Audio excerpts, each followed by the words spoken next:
una gran dificultad ahora porque por mucho tiempo se ha estructurado una base epistemológica, se podría decir. Y esta base epistemológica no contempla las otras áreas del ser humano, que es el área espiritual, el área social, el área emocional. Entonces, el libro de Ruperto Somero, que en la primera parte le nombro, me pareció tan fantástico. El libro que es un libro del 94 y que los estudios posteriores son mucho más profundos y estoy en eso también de revisarlos. Pero puse a Ruperto Somero porque es el libro conocido en la facultad. Todos lo mencionan, siempre es un texto de referencia, Ruperto Romero, pero lo leen solamente como una forma de alfabetización. O sea, ¿a qué me refiero? Saber cosas de la inteligencia cultural, de los pueblos, pero no lo toman desde su soporte epistemológico. O sea, no lo toman desde su esencia epistémica. ¿Por qué plantea Ruperto Romero que ser inteligente es tener buen corazón? Y eso rompe diametralmente los conceptos de inteligencia que la educación tradicional maneja. Y la educación tradicional del sentido común también. O sea, ¿qué significa esto? Que para cualquier profesor de cualquier colegio y escuela, ser inteligente es aquel que tiene destrezas cognitivas refinadas. Eso es lo que dan. Hace buena matemática, hace buen teorema, hace buen formulario en física, eso es ser buen inteligente. Pero estas inteligencias que tienen que ver con la convivencia humana, que tienen que ver con el desarrollo intersubjetivo, o tienen que ver también con el medio ambiente, no se las trabaja a profundidad. Y que gran parte de nosotros nos operamos con esa inteligencia. O sea, la inteligencia social o la inteligencia, lo que es intrapersonal y la inteligencia interpersonal. Entonces, un poco ya entrando en teoría, tener buen corazón significa una, como lo dice Ruperto Romero, aquella persona que es capaz de regular su mundo interno. Aquella persona que es capaz de manejar sus emociones internas, sus instintos internos, no solamente en términos de contención, sino de procesamiento. La iglesia te enseña a contener, que no seas malcriado, que tienes que respetar, no peques. Eso es contención. Contención de los instintos, contención del malestar que es la existencia. Pero cuando hablamos de procesamiento, significa que esa persona tiene arreglado todo su mundo interno, tiene arreglado su forma de vida, su visión de mundo, y como lo digo, ¿no? En una parte, es una persona que tiene paz. Y para tener paz, significa que uno ha desarrollado un área de su cerebro, y eso implica la inteligencia espiritual. Y aquí tienen que tomar en cuenta que inteligencia espiritual no es la inteligencia de las iglesias, porque ahí es dogmatismo. Y ahí viene también quizás un poco esta parte de las filosofías gnósticas que plantean que para ser uno bueno solamente tiene que decidir ser bueno. No es necesario que se inscriba a una iglesia evangélica, se vuelva testigo de Jehová o se vuelva ecuménico en una iglesia, no. Eso viene por una decisión estrictamente personal y de pronto va a ir a escudriñar el sentido de su vida. Y es ahí donde va a tener buen corazón, porque va a tener la capacidad de entenderse y como se va a entender, va a poder regular su mundo interno. Y también va a poder regular al mundo externo, a los demás. O sea que va a estar en paz y sus eventos y sus episodios de crisis van a ser pocas. Porque los que no tienen paz, los que están en una situación estrictamente de crisis existencial continua, van a buscar la paz en una congregación evangélica. Entonces, qué importante es enseñar esta lógica del manejo de la vida misma a partir de una inteligencia espiritual. La educación tradicional lo ha puesto esta formación a las iglesias como responsabilidad de las iglesias. Pero a partir de los estudios que se van realizando, la inteligencia espiritual también es una habilidad que tiene que trabajar. Y qué bien sería trabajarlo, esta inteligencia, desde educación inicial. Y tendríamos mucha gente que podría poder regular, enseñar a los niños a regular su mundo interno, enseñar empatía, enseñar inteligencia social, que está muy lejos de los programas de las escuelas, pues. Porque ahora si ustedes ven en las escuelas cómo están manejadas, prácticamente las escuelas son un aprestamiento a la educación, son puntos y rayas. No hay un manejo existencial del niño, o sea, no hay un manejo de su construcción, de su identidad. Esas cosas las ha descuidado el sistema educativo. El artículo, como les dije, está en un 50% y voy a seguir mandando por partes hasta llenarlo. Y además el artículo que estoy escribiendo solo es estilo periodístico. Y muchos dirán, van a decir que solamente deben ser sus fantasías. Cuando saque el artículo, y espero que sea breve, va a tener todas las citas bibliográficas, las referencias conceptuales, todo. O sea, va a ser un artículo realmente que vaya a fundamentar un modelo educativo alternativo. Ese es en realidad lo que me interesa. Y eso, también tengo que decirlo aquí, es para aportar el trabajo al equipo de la IB.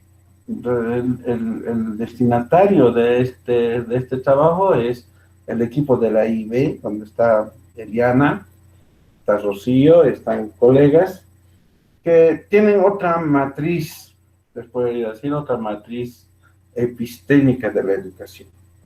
No es la misma que se maneja en la carrera, que es muy instrumentalista, que es muy pragmática.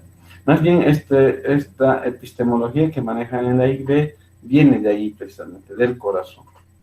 Y tengo que decirles algo a ustedes, chicos, que son personas que trabajan ya más de 15 años y los trabajan de forma voluntariada, se podría decir. Ninguno de ellos tiene contrato definitivo con la universidad. Ellos generan la plata y están metidos ahí, pero muchos de ellos, aún teniendo tremendos problemas económicos, trabajan en la IB, pero trabajan con el corazón. Y por eso mucho respeto yo a ellos, mucha admiración. Y quisiera contribuir con esto porque para un proyecto distinto, porque siempre la IB ha desarrollado programas de formación distintas y de muy avanzada, este va a ser un aporte para poder trabajar un nuevo programa que lo estamos planteando desde el año pasado ya. Es una licenciatura en Pedagogías de la Madre Tierra. Y es ahí donde hay que trabajar el pensamiento ecológico. Y es donde hay que apuntar. Si no cuidamos el, pues ya saben esta historia, no cuidamos el mundo como hábito. Porque una cosa es como discurso. Ahorita, por ejemplo, ustedes van a ver el Face, todos están ahí desgarrando las vestiduras por el zorro. Pero en realidad, si uno hace una historiografía de qué era antes Cochabamba, por ejemplo, yo llegué en los años 80 los enamorados se regalaban estrellas en las noches. ¿Y qué eran las estrellas? Eran unos insectos que brillaban en la mano, en quechua lo llamaban trihuilas. Eso había aquí en La Chimba, había eso aquí cerquita en Zarco, había eso en los mismos campus universitarios, en las noches también podías ver estrellas en los pisos. Han terminado con las estrellas. Había zorros, han terminado con los zorros. Había ranitas verdes. Había, o sea, una fauna silvestre de Cochabamba que han terminado con todo eso. Estos ecocidas que ahora están hablando por el zorro. El único lugar, ya se podría decir agrícola o de alguna forma que sostiene esta vida silvestre que reclaman, aquí es Champazancho nomás. Porque antes esta zona era totalmente, era un paraíso. Tenías loros, tenías murciélagos, tenías tarántulas para hacer asustar a los demás. El ecocidio lo empezaron cuando a los chicos les han enseñado a hacer ese insectario en las escuelas, no sé si se acordarán. Esas mismas que siguen trabajando en las escuelas y que no tienen un gramo de inteligencia ecológica. Entonces han ido desarrollando. Ahora, el único lugar que tiene Cochabamba para poder ver esas cosas es Champasancho, y está hediondo porque ahí también están las aguas servidas de Cochabamba. Entonces, ya no hay más, todo le han poblado. Y lo han poblado con una irracionalidad. Y ahora esa mentalidad ecológica, no sé, para mí es más una especie de acto hipócrita que pongan en las redes llorando por el zorro Antonio, cuando ellos en su contexto no han sabido ni siquiera tener un jardín en su casa. No la tienen. La mayoría de las personas que viven aquí en las zonas, todos han hecho, han cimentado sus patios. Si lo tienen en una planta, de pronto lo van a tener no sé, como una reliquia histórica. Hemos perdido mucho el cariño por la tierra y estamos haciendo también que los niños lo pierdan. Y eso porque no tenemos esa conciencia ecológica. Y aquí, en el segundo escrito lo estoy planteando, es que es una cuestión ontológica. El tema es que hay gente, hay personas, y como nuestros padres, y como todos los mundos no modernos, que piensan que el mundo o la tierra es su madre. Y ese grupo, esa epistemología, esa ontología se llama ontología cosmocéntrica, porque lo ponen como centro del mundo del cosmos, la Tierra. Y para ellos, la Tierra piensa, la Tierra habla, y ellos se relacionan en un entorno vitalizado. Por tanto, como la Tierra habla, como la Tierra piensa, hablan con la Tierra, conversan con la Tierra y hacen tratos con la Tierra. Eso es las OAS que nosotros experimentamos cada primer viernes de cada mes. Ahí estamos haciendo el único lenguaje que nosotros teníamos con la Tierra, la magia, porque la magia era para manejar las energías del entorno. El otro día salió una noticia de que en Guatemala mataron a un brujo, decía. No era un brujo, era un hombre santo, porque quienes tienen desarrollado la inteligencia espiritual son aquellos capaces de entender el lenguaje del entorno y entender el lenguaje de los espíritus. Y nosotros vivimos con espíritus, pues tenemos el espíritu de los árboles, el espíritu de los ríos, el espíritu de las piedras. Y hay un fabuloso libro que lo voy a mencionar en el próximo escrito que voy a hacer. Es el libro de Carlos Castaneda, Las enseñanzas de Don Juan. Y en ese libro, un ateo, si comillas la palabra ateo, un teocéntrico quiero decir que aquellos que piensan que el origen de todo, la explicación es Dios. Ya no necesitan esforzar su mente, todo ya está explicado desde el teocentrismo. Para ellos, si le preguntas quién ha creado el mundo, Dios te dice. Y te quieren dar una prueba, no te van a dar. ¿Quién ha creado las moscas? Dios te va a dar. Es teocentrismo. Y un teocéntrico se convierte en cosmocéntrico. Y ese libro es fantástico porque te hace un trayecto casi testimonial de cómo ha ido su aprendizaje hasta convertirse en un ser espiritual. ¿Y qué es un ser espiritual? Aquel que entiende las lógicas de la vida y las lógicas del universo y del cosmos en su vida y en la vida de los demás y en la vida de los animales. Eso es lo que prácticamente ese es el libro. Y es muy interesante. Entonces, en este tiempo de mayor tecnificación, donde en uno de los artículos que yo hice en el homenaje a don Luis Rojas, ahí puse una frase por la cual me han llamado harto, lo puse: la tecnología va a formatear el alma humana. Y estamos llegando a ese nivel. La tecnología va a formatear nuestro espíritu. Y eso está pasando con esta tecnificación de la forma de vida, hasta las clases ahora. En algún momento la tecnología va a interponer nuestras emociones y va a formatear nuestras emociones, va a formatear nuestros proyectos y nuestros motivos, nuestros deseos van a estar formateados por la tecnología. No quiero pensar en voz alta en la facultad porque empiezan a reaccionar cuando les dije no hagamos clases virtuales porque estamos rompiendo para siempre la afectividad, lo interactivo, pero hay que hacerlo por la cuestión de la pandemia. pero corremos el serio riesgo de que la tecnología formatee nuestro espíritu. Y ahí sí que vamos a estar tremendamente, quizás ya vamos a tener tremendos problemas de comunicación. Ya estamos entrando a otro plano. Y no sé hasta dónde llegará este proceso que lo llaman los educadores modernos lo llaman permanente evolución moderna. No quieren mirar a un costado, no quieren mirar a otro lado, solo quieren mirar a un horizonte estrictamente que es la evolución humana, que lo llaman ellos, y siempre lo llaman así, lo llamaban modernización. Piensan que tener un celular en tu bolsillo es evolución, y eso prácticamente es una situación muy complicada. Estamos en una situación quizás de deshumanización, y eso es lo que me ha motivado un poco a escribir los artículos para un poco incidir en una nueva forma de pensamiento. No sé si con esta introducción ya podríamos entrar a un diálogo mucho más específico, un poco resumir las motivaciones y el interés de poder incidir en un cambio de paradigma. Ese es en realidad el propósito. Tienen la palabra. Sí, Adalino, a mí se me escucha, ¿no? Sí, sí.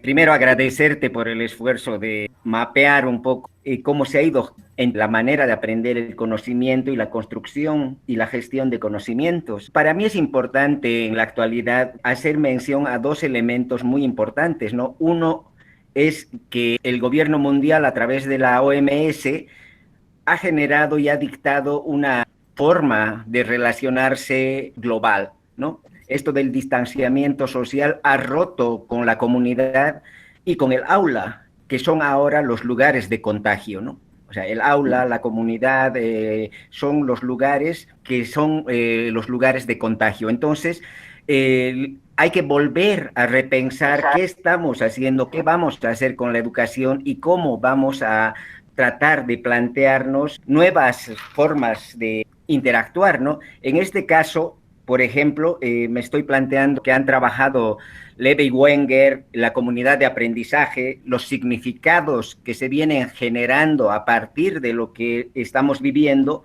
O sea, el mundo ya no va a volver a ser como era antes, no vamos a tener una vuelta a la normalidad, ya nunca más. La normalidad va a ser la crisis permanente, el estado de emergencia que nos pone el virus, y en medio de ese entorno es que tenemos que aprender a gestionar el conocimiento, a gestionar las experiencias y trabajar desde comunidades de aprendizaje. Estoy de acuerdo en lo que dices, ¿no? Que la tecnología en este caso va a formatear, obviamente, ¿no? Y eso no es necesariamente malo. Lo que tendríamos que ver es cómo queremos que esa tecnología formatee nuestras formas de relación. Y para mí hay dos elementos que me parecen muy importantes, ¿no? Porque a nivel de la... Cuando estamos hablando de educación, tenemos que tener en cuenta por lo menos dos elementos muy importantes para mí, ¿no? Uno son los niveles de representación, ¿no? ¿Qué estamos representando? ¿Cómo estamos representando? Y desde dónde estamos representando el mundo. Y los códigos simbólicos, cómo lo estamos haciendo, ¿no? Entonces, claro, ahí hay, por un lado están las conductas, tenemos una serie de conductas, como tú has dicho, ecocidas la mayoría de las veces, consumistas, vinculadas a un mercado capitalista, etcétera, etcétera, ¿no? O sea, cualquiera que sale a la calle encuentra plásticos y basura por todo lado. Curiosamente, la cuarentena lo que ha hecho es mostrarnos que sin la presencia humana, la naturaleza, la vida vuelve a tener una gran espacio para volver a hacer lo que antes era, ¿no? Y en el otro lado, claro, estaría por una parte los lenguajes, la sintaxis, el lenguaje, la semántica, ¿no? Y los símbolos, claro, tienen también esa diferencia, son irreductibles, ¿no? Los símbolos tienen una estructura y además generan esa estructura cerebral que nos va a permitir entender, conocer y reaccionar frente a lo que está pasando, ¿no? Entonces, por eso me parece importante lo que estás abordando, desde qué dimensiones vamos a tener que reabordar los procesos de educación, los procesos cognitivos y sobre todo repensar un poco, ¿no? Cómo va a ser nuestra educación a partir de este momento, ¿no? cómo vamos a tratar de generar esas comunidades de práctica y aprendizaje que están ocurriendo, ¿no? Están ocurriendo con el WhatsApp, están ocurriendo en este mismo momento, etcétera, etcétera, pero que no están de alguna manera instituidos como símbolos de aprendizaje en nuestra experiencia, ¿no? Lo estamos haciendo recién y mal. Entonces habría que reflexionar sobre todas estas posibilidades que por un lado nos brinda la tecnología y las limitaciones, como tú has señalado, que también nos impone esta misma tecnología, ¿no?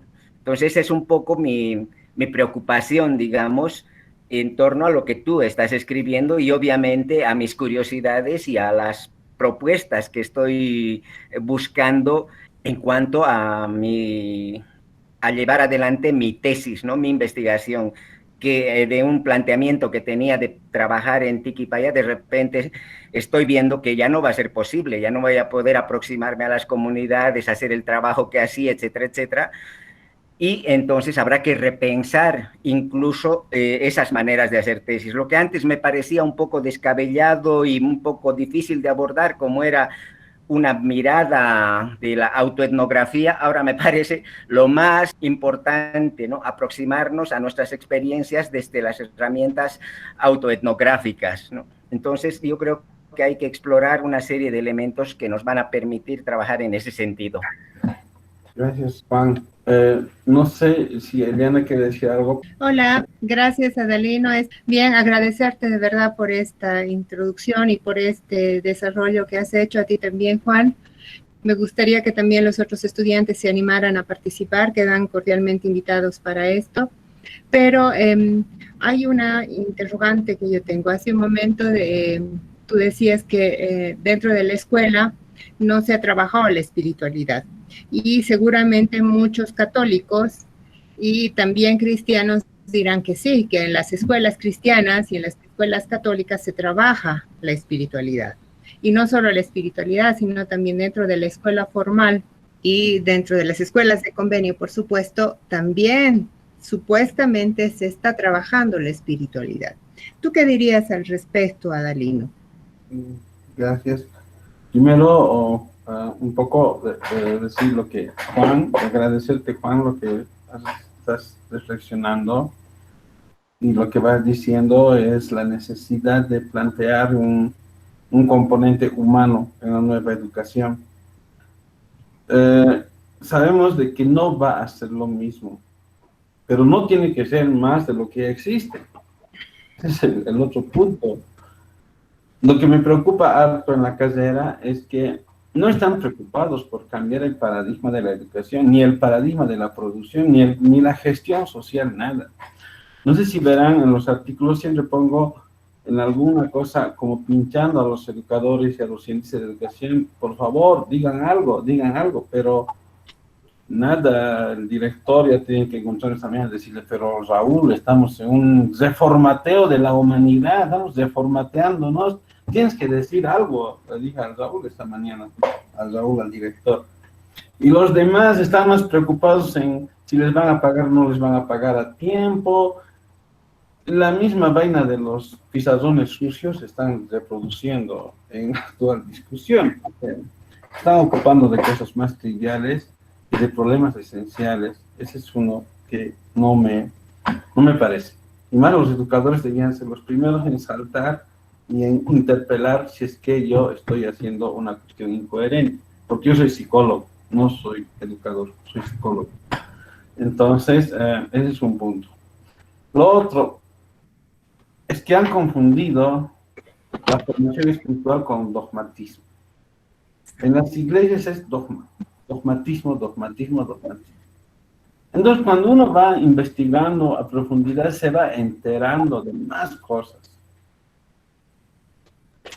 Y esto ya tiene que ver con teorías conspirativas y todo, ¿no? Las iglesias no enseñan para nada lo que Cristo ha enseñado. Es una cuestión muy triste de decirlo, porque han desmantelado toda la filosofía de Cristo. No hay para nada eso de que ha ido pregonando en la Palestina, y que es bien complicado esto. lo que podría decir es que la Iglesia ha contribuido a desespiritualizar al ser humano, a romper los espíritus totalmente. ¿Por qué? Porque de entrada nosotros no somos ni humanos para la Iglesia, somos prehumanos, protohumanos. Somos lo peor de la creación. Es lo que plantea, somos pecadores los que hemos transgredido la ley allí en el jardín de Edén, y desde ahí es el parámetro de ser hombre. El ser hombre es quizás la peor desolación de la vida. Eso es lo que nos han enseñado. Y es por eso que quizás nos cuesta mucho ver que la espiritualidad tenga ese contenido.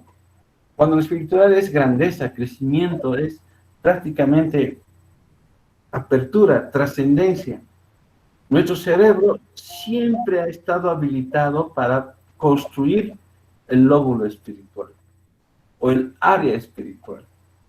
Nosotros lo hemos bloqueado, no hemos bloqueado esa área, y la educación se ha encargado de bloquearla. Y por eso nosotros somos tan insensibles que no podemos sentir, ni hablamos con nuestros perros, no hablamos con los gatos, pero se puede hablar. ¿Quién se ha dicho que la comunicación es estrictamente verbal? La comunicación es instintiva, la comunicación es emocional, la comunicación es energética. Todas esas cosas que nuestros padres lo llamaban como una especie de inteligencia, más que todo lo llamaban parapsicología, lo llamaban, que un búho ha venido a tu puerta y te ha traído mala suerte.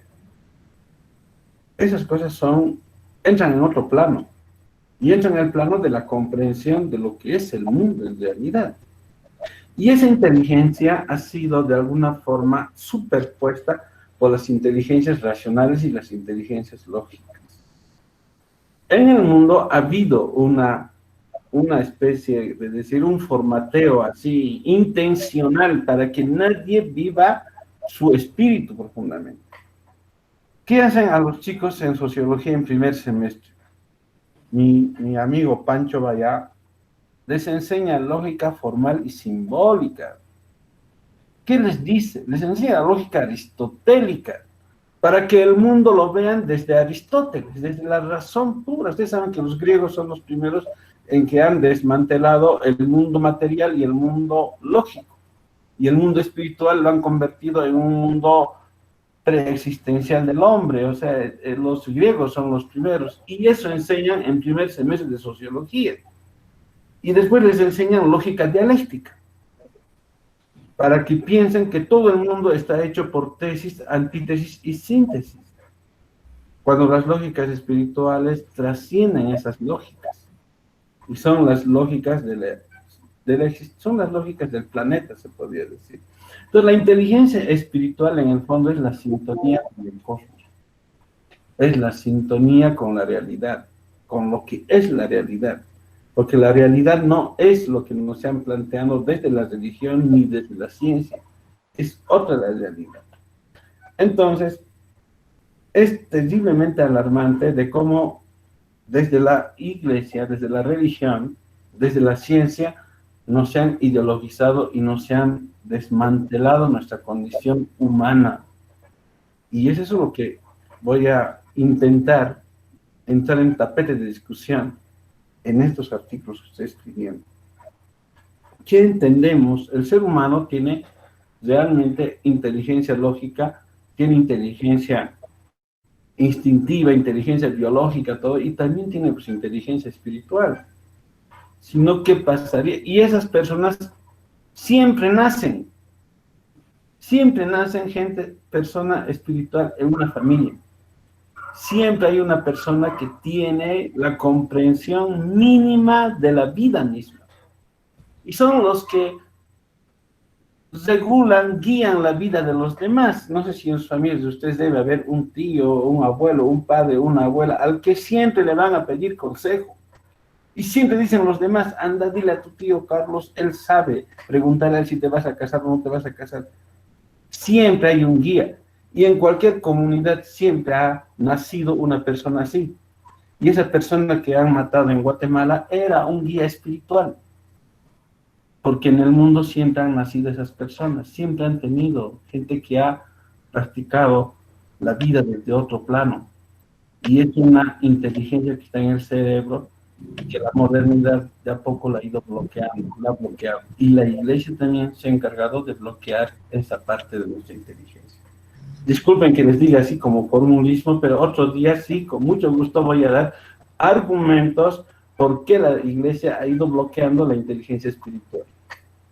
Bueno, en realidad también la parte de la ciencia, no solamente las iglesias, ¿no? Sino la ciencia desde la Escuela de Viena, se ocupaban de seleccionar las ciencias para ver si no eran metafísicas o si realmente eran objetivas para poder lograr esa objetividad concreta de esa lógica y razonamiento puro y desechar todo lo que vendría a ser la espiritualidad.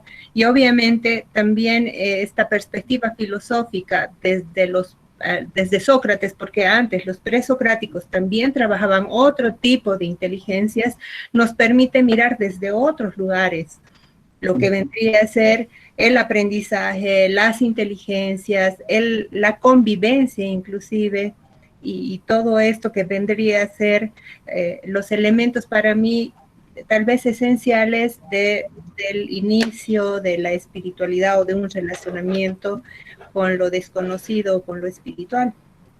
Creo que ahí empieza a surgir todo esto para que ahora podamos hacer un análisis también de desmantelamiento desde la filosofía clásica. No sé si también podríamos llamar filosofía a este tipo de pensamiento, porque obviamente la filosofía como tal tiene como base el razonamiento lógico. Entonces tal vez podríamos hacer alusión, Valera creo que es, no me acuerdo, Valera, que habla sobre el sentipensamiento, que es el primero que habla sobre el sentipensamiento. Entonces ahí para aportar un poquitito tal vez a esta charla y atizar el fuego para que y animar a todos los participantes también a presentar algunos temas, algunas interrogantes que están surgiendo. Sé que entre nosotros hay gente que está ligada a la religión, y digo ligada porque religión quiere decir eso, viene de religare, ¿no? Y bueno, me gustaría también tener la perspectiva desde estos lugares, no es que estemos diciendo que no se puede tener disidencia frente a lo que estamos planteando, más bien nos gustaría tener disidencia porque así vamos creciendo en este aprendizaje conjunto que vamos a tener a partir de esta charla del día de hoy, con estos intentos de contribuir a un rediseño del currículo de ciencias de la educación. Gracias, Adalino. Compañeros, tiene la palabra. A mí me gustaría aportar algunas cosas que también vienen de mi reflexión sobre lo que acabáis de decir, ¿no? Cómo abordamos la espiritualidad. A mí no me parece muy afortunado el nombre, ¿no? Espiritualidad, porque yo creo que las maneras en que organizamos la realidad están vinculadas a eso que estamos llamando espiritualidad ahora, ¿no? Entonces, para mí hay una manera muy básica, digamos, egocéntrica de organizar la realidad, ¿no? Que es el niño que nace y todo gira en torno a ese recién nacido, ¿no? Después, de alguna manera, nos van educando, vamos creciendo, etcétera, etcétera, hasta que llegamos a tener, de alguna manera, una organización de la realidad antropocéntrica, podemos decir, ¿no? Pero yo creo de lo que estamos hablando y lo que hace falta realmente y de alguna manera lo que estamos llamando vínculo espiritual, etcétera, sería para mí más una forma de organizar la realidad desde lo biocéntrico, ¿no? O sea, la vida donde la humanidad es una de las pequeñas muestras dentro de ese gran espacio vital, ¿no? Y el planeta Tierra no deja de ser un pequeño punto en un multiverso que la imaginación no me da para abarcar, ¿no? Entonces, ¿de qué estamos hablando cuando estamos hablando de espiritualidad, ¿no? Para mí estamos hablando de las maneras en que estamos organizando la realidad y lo que la neurociencia y la neuroeducación ya dice, ¿no? O sea que el cerebro religioso, entre comillas, funciona de una manera, el cerebro científico funciona de otra manera, el cerebro chamánico funciona de otra manera, ¿no? Entonces, ¿qué incluye a cuál? Entonces, claro, el cerebro religioso que le llaman es excluyente, ¿no? Excluye muchas cosas que, lo que decía Dalí, ¿no? Que tu dogmatismo no te permite que vayas más allá.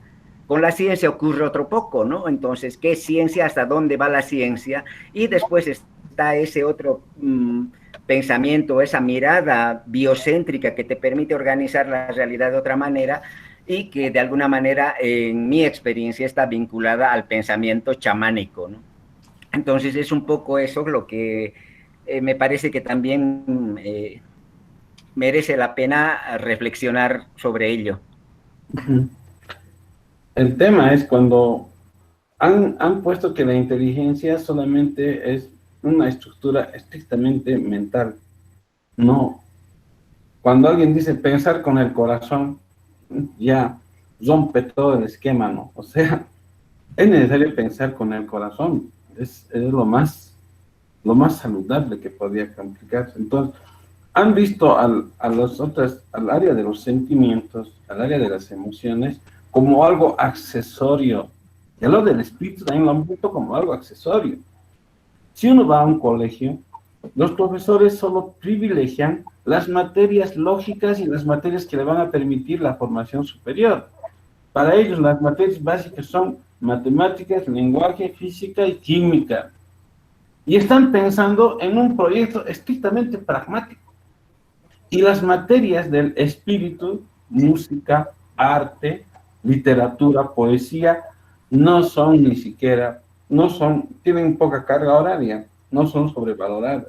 Entonces, desde hace mucho ya, la parte espiritual ha sido, la parte de la trascendencia del ser humano, no ha sido privilegiado.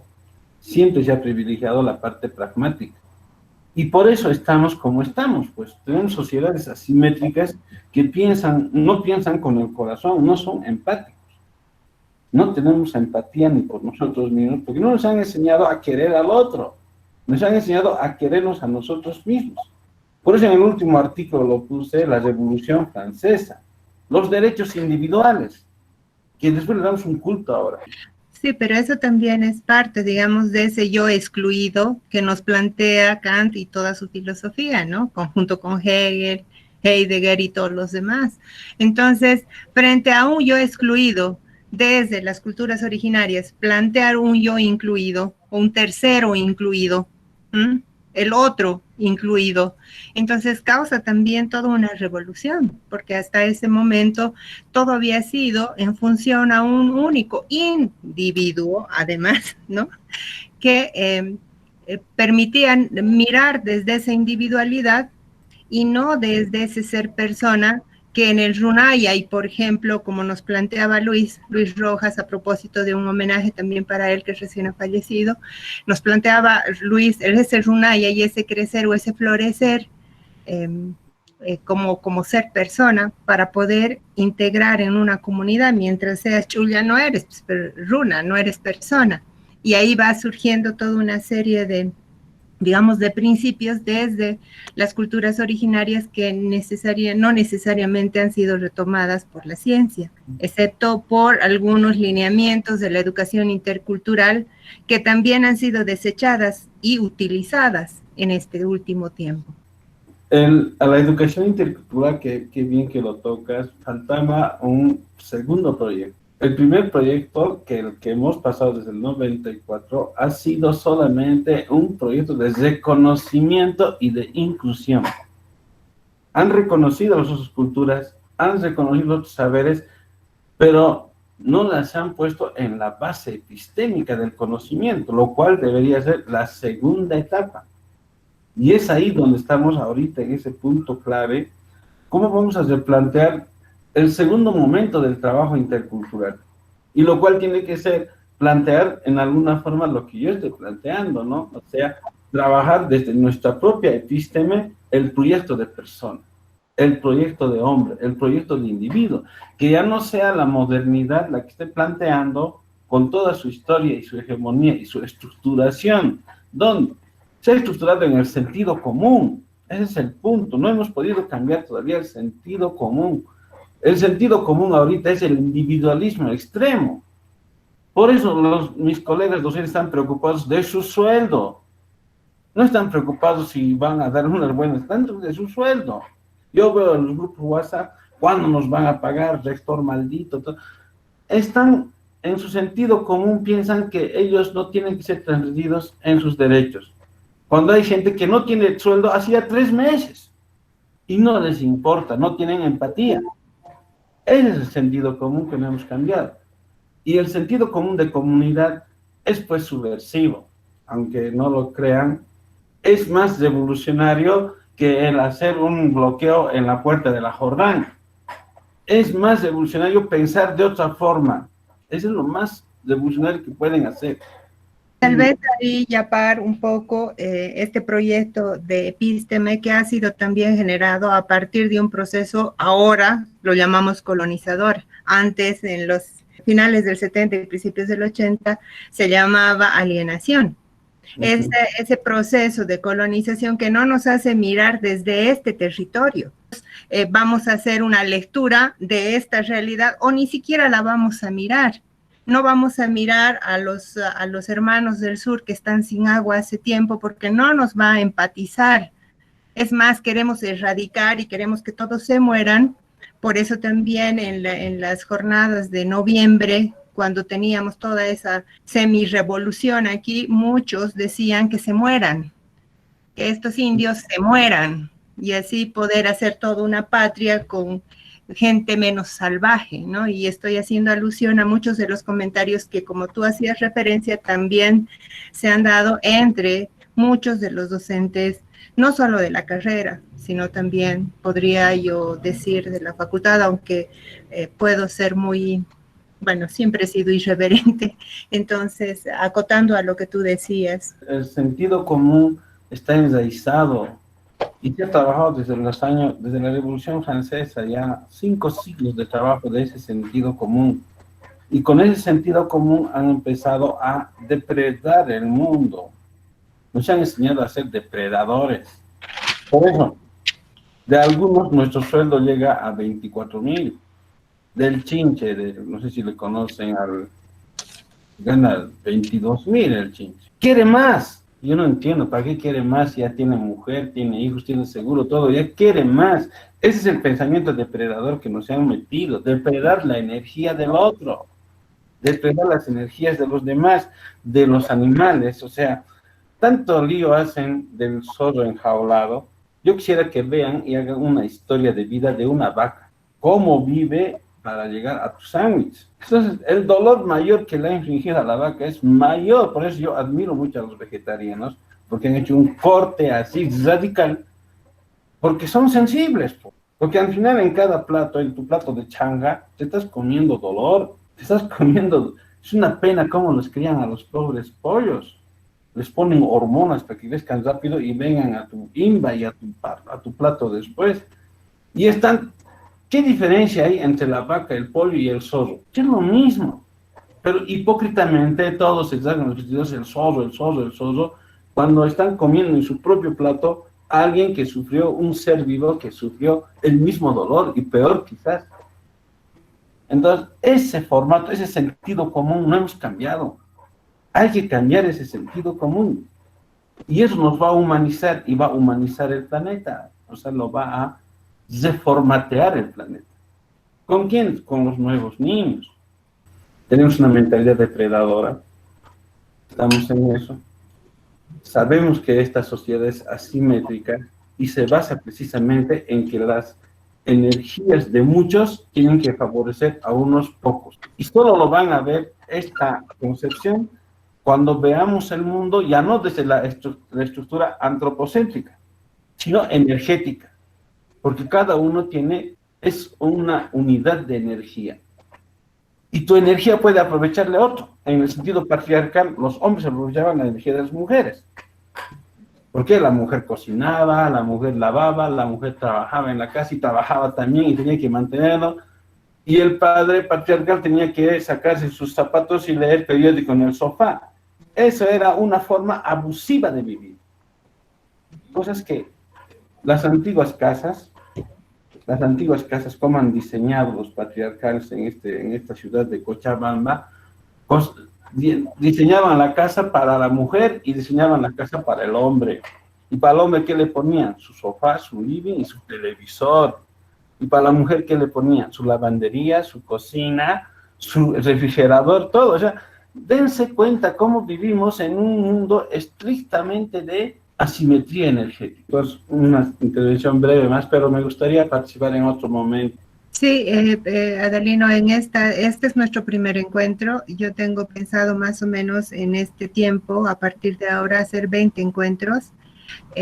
Y te agradezco mucho por tu presencia, agradezco mucho por las palabras que nos has vertido, por estas reflexiones que vienen desde este lugar, de la Pachamama, por cierto, que antes no teníamos ni siquiera el sentido de que podíamos contradecir a un Piaget o a un Vygotsky y plantear desde Bolivia para el mundo nuevas perspectivas. Pero desde este nuevo tiempo, para mí, Warmi Pachacuti, denominado Warmi Pachacuti, y eso no quiere decir precisamente ser mujer, sino esa energía a la que tú te refieres, que es más comunitaria, más abierta, más inclusiva, más acogedora, nos permite hacer una transformación y una propuesta pedagógica para el mundo. Creo que nuestros colegas de Ciencias de la Educación podrían muy bien acompañar esta perspectiva. Tenemos aquí la presencia de nuestro señor director. Quiero, por favor, cederle también la palabra a él. Raúl, te invito a decir algunas palabras de despedida para Adelino. Cedo la palabra a nuestro señor director de Ciencias de la Educación, Raúl Pérez. Buenas tardes a todos. En algún momento conversábamos con el Adelino, con el Juan. ¿Ves? Ya le he hecho escapar al Adelino también. y contigo también creo, ¿no? Es decir, yo soy una persona, no me gusta estar mucho hablando, sino más bien actuando.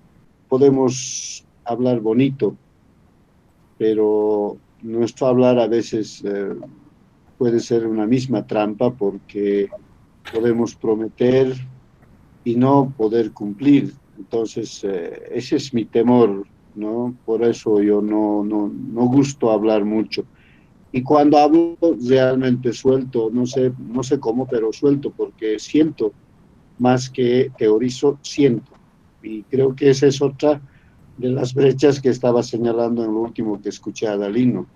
Repito, más que pensar, ¿no? Yo te comentaba el otro día, yo siento y he encontrado por los estudios o lecturas más que estudios, simples lecturas, encontré que el corazón había sido, ¿no?, la fuente de almacenamiento de mayor memoria, ¿no? Entonces, ahora entiendo por qué, por ejemplo, la industria de la tecnología de computadoras relaciona pues su marca, ¿no? Core i5, Core i7, la última generación es Core i7, y ha venido de Core 1, Core 2, 3, 5, 7, ahora está en 7, y Core es la raíz de corazón, y corazón es almacenaje.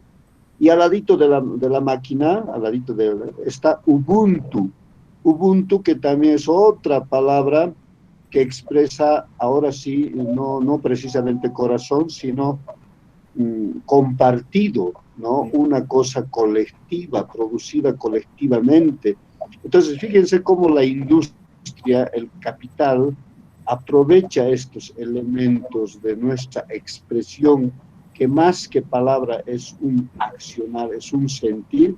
Y bueno, pues entonces, esta cosa no hay que hacernos robar, hay que, pienso, restituir. Siempre hablo de reponer. Entonces, por ese lado, yo primero felicitarte, Eliana, que hayas sintonizado, digamos, con estas acciones y trates de articular ciertos pensares, ciertos accionares, y ofrezcamos estos espacios para que gente como Adelino, Juan, tú y otras personas muestren otros caminos a estas otras juventudes que están siguiendo nuestros pasos, ¿no?